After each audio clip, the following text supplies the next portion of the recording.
Unaona ukiregeza hii, ukiregeza nozzle moja inaonekana inafanyaje? Gari na mtikisiko mkubwa, maana yake misi ni kubwa. Unaona nikifunga misi inapungua.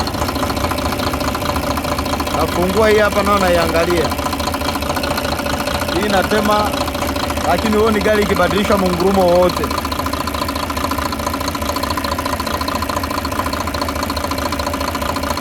Nafungua tena nozzle ya namba 4.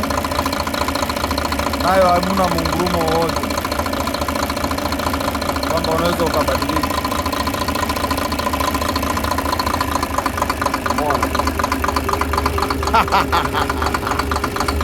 Ukisikia misi ndio hii sasa.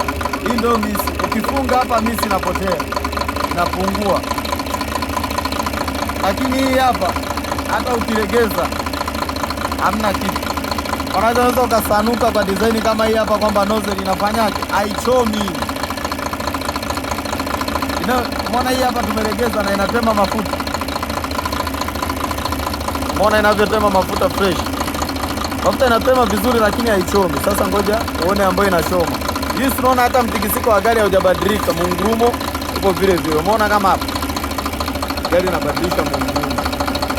Maana yake nozzle inafanyaje? Hii nozzle inachoma.